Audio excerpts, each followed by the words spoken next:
Hello, my name's Rachel and welcome back to my channel. So in today's video we are going to be talking through the pros and the cons of self-invested personal pensions, or SIPPs. Now, I have my own self-invested personal pension and I've also helped family members with setting theirs up too.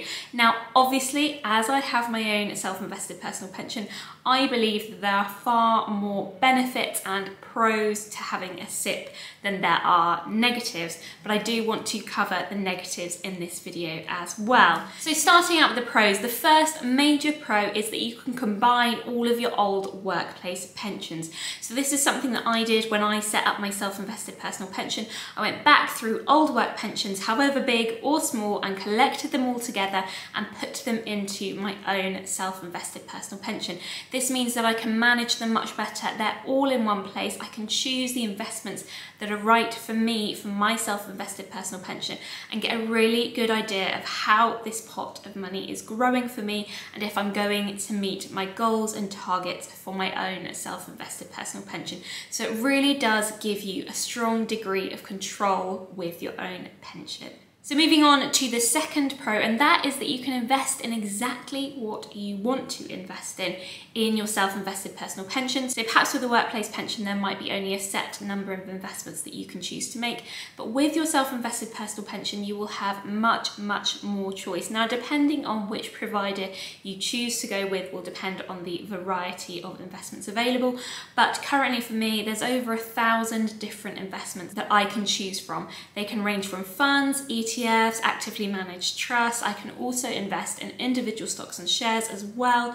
So there is a wide variety of investments that I can choose. You can also choose investments that morally suit you as well. If there's certain investments that you don't want to make, or certain investments that you're particularly interested in because morally you think they're a good thing to invest in, that's a real positive too. Okay, so moving on to the next pro, and that is that you can choose your own low-cost provider. So you can go out and look at the different SIPP providers on the market. I actually have a video on which SIPP I selected where I go through all of the different fees of all of these different platforms. So including companies like Hargreaves Lansdown, AJ Bell, Vanguard. Lots of options are available out there and you can choose whichever one is right for you. I'll link that video here if you want to check it out. But essentially you can choose whichever SIPP you want. You can go through the fees with a fine-tooth comb and check that you are getting the best value for money for you, which is fantastic. So again, you're really taking control of your pension and you are able to choose a fee structure that is right for you. Okay, moving on now to tax. There are actually some pros involved with the tax of having a self-invested personal pension. So SIPPs have the same tax advantages of a standard personal pension. Income tax relief is available on money paid in at your marginal rate. Another real positive of a self-invested personal pension is that you can pass on any money to heirs free of inheritance tax, which is really positive. The only thing that I will say is that if you die after the age of 75, then they will have to pay income tax on that. And then the final tax advantage that I have in this video is that at drawdown, 25% of your pension can be withdrawn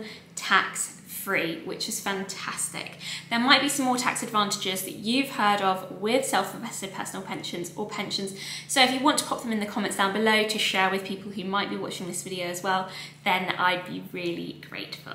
Okay, now, as I said, there are not that many drawbacks to having a self-invested personal pension, but there are a few that are important to mention in this video. And the first big drawback is that you cannot access your self-invested personal pension until you are 55.